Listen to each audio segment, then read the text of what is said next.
चलिए, तो मूल अधिकारों का अगला जो अधिकार है वो संस्कृति व शिक्षा संबंधी अधिकार है, पांचवा अधिकार। ये दो अनुच्छेदों में वर्णित है, अनुच्छेद 29 और 30।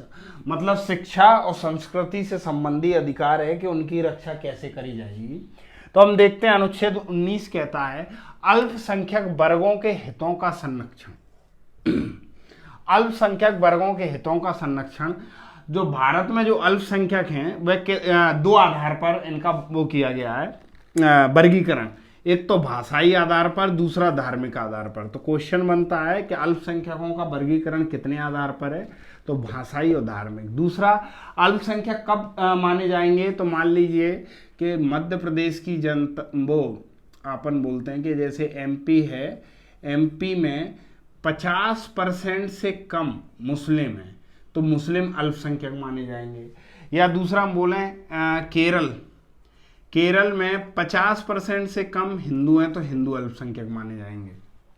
ठीक है, तो अल्पसंख्यकों का वर्गों के हितों का संरक्षण। तो भारत में नागरिकों को संरक्षण दिया गया। कौन से? अल्पसंख्यक जो नागरिक हैं उनको क्या क्या संरक्षण दिया गया है? वे अपनी भाषा की रक्षा कर सकते हैं। वे सबसे पहले अपनी भाषा की रक्षा कर सकते हैं, जो उनकी भाषा है। वे अपनी लिपि की रक्षा कर सकते हैं और वे अपनी संस्कृति, जो उनकी संस्कृति है, उसकी रक्षा कर सकते हैं। तो जब 3 तलाक बिल आया था, 3 तलाक जो बिल आया था, उस बिल में यही कहा गया था कि सरकार मूल अधिकारों का हनन कर रही है। सरकार कैसे हनन कर रही है कि उनकी संस्कृति में 3 तलाक सामान्य है। तो 3 तलाक जब सरकार कानून बना रही थी 3 तलाक पर, तो ये कहा जा रहा था कि सरकार मूल अधिकारों का हनन कर रही है। तो आर्टिकल 29 इन्हीं प्रावधानों को कहता है। अब इसके बाद बात करेंगे अनुच्छेद 30।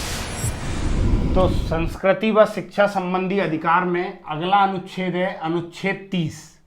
अनुच्छेद 30 क्या कहता है? शिक्षण संस्थाओं की स्थापना करना व उन पर प्रशासन करने का अधिकार। उन पर प्रशासन करने का अधिकार कहने का मतलब कि यहां पर कहा गया है कि आप अपनी भाषा, लिपि और संस्कृति की रक्षा के लिए, या अपनी जो कला संस्कृति है उसकी रक्षा के लिए, अपनी जो शिक्षा संबंधी मतलब जो शिक्षा है उसकी रक्षा के लिए आप शिक्षण संस्थानों को खोल सकते हो। शिक्षण संस्थानों को खोल सकते हो, ठीक है, तथा इस पर प्रशासन भी कर सकते हो।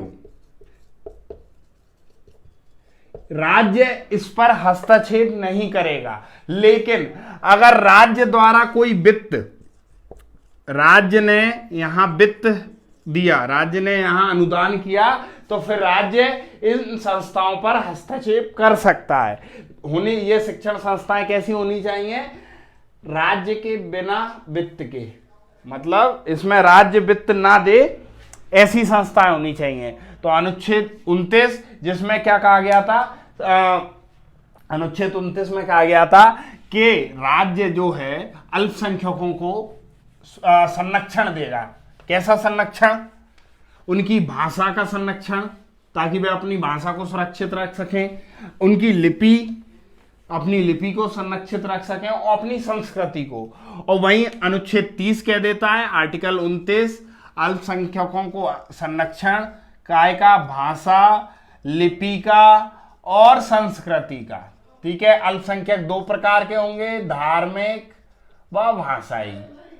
इसके अलावा 50% से कम जिस राज्य में होंगे वही अल्पसंख्यक होंगे।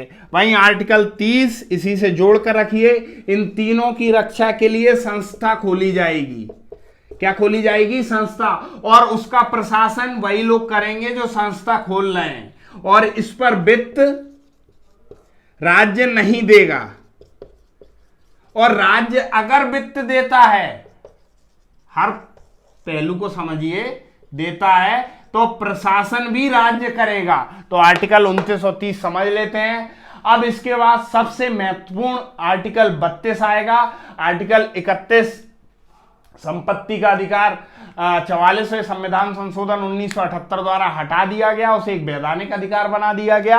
अब आर्टिकल 32 आएगा, मूल अधिकारों का अंतिम अधिकार जो सबसे महत्वपूर्ण होगा, जिसको हम पढ़ेंगे डिटेल में, जिसका नाम है संवैधानिक उपचारों का अधिकार। कि अगर संविधान का उल्लंघन कोई व्यक्ति, कोई राज्य, कोई नागरिक कोई भी करता हो तो उसके लिए आप डायरेक्ट न्यायालय में जाकर अपनी सुनवाई करवा सकते हैं।